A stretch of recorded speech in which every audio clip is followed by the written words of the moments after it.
Hello and welcome, my name is Max Wingolf and welcome to the third episode of For the Love of Comics.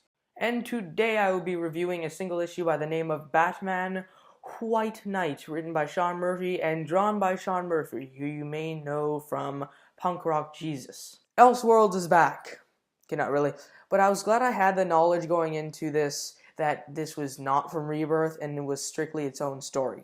Because, well, it would have been a stupid mistake. I can imagine myself picking this up from the store and reading it and going, what the hell is going on? This will be an 8-part miniseries, and this first issue came out, I believe, 3 weeks ago.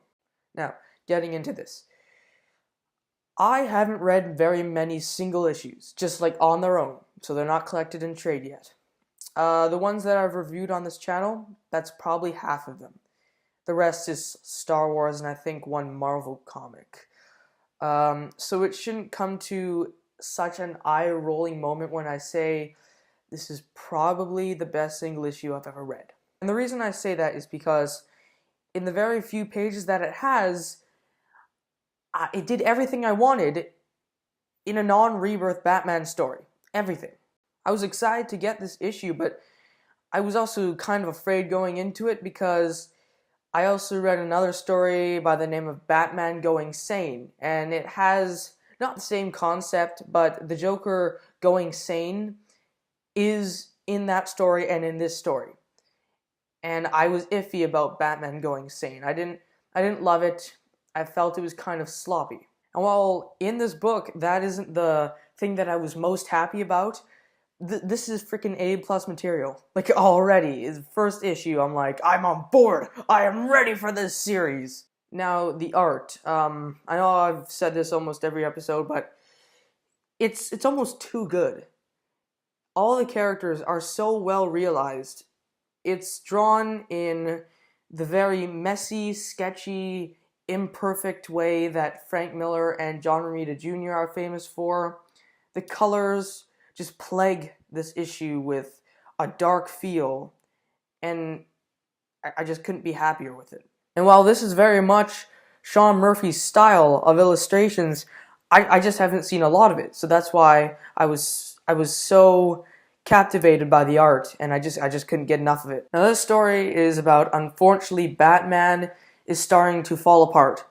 He's getting sloppy, he's becoming very unsafe, and people aren't tolerating it anymore.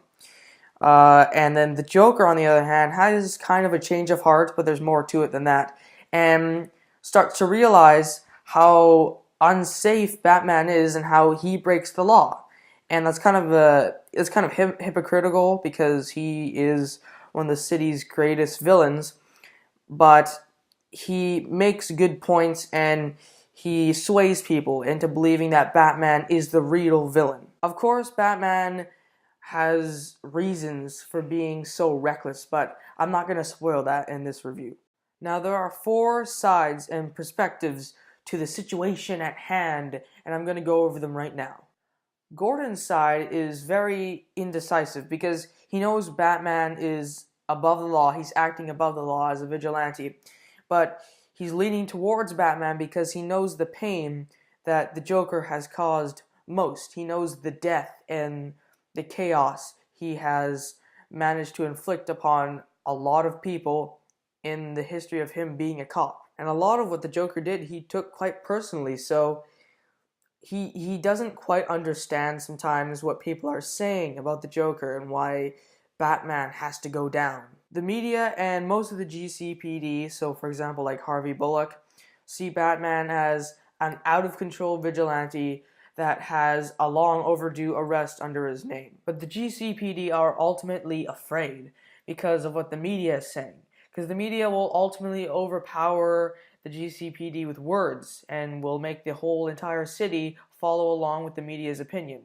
And with the GCPD knowing or being known to work with Batman and they have a huge freaking bat symbol on their balcony, yeah, that probably won't go so well for them. The Joker, or Jack Napier, as he's also known in the book, his side of the predicament is that he's against the GCPD and Batman for what he believes are wrongdoings from the past. The people who agree with Gordon are mostly Barbara Gordon, Batgirl, and Dick Grayson as Nightwing. Bruce Wayne slash Batman couldn't give less of a crap about what the cops or the media are saying because he's just happy he brought down the Joker again. He doesn't care about his public reputation anymore. He's just trying to attend to this revelation that he discovered. And when I read it, I was like, that's freaking Batman and Robin. When I saw that, I was like, oh, you had to just pull from Batman and Robin? Why? You had to pull from one of the biggest piece of crap movies in all of history.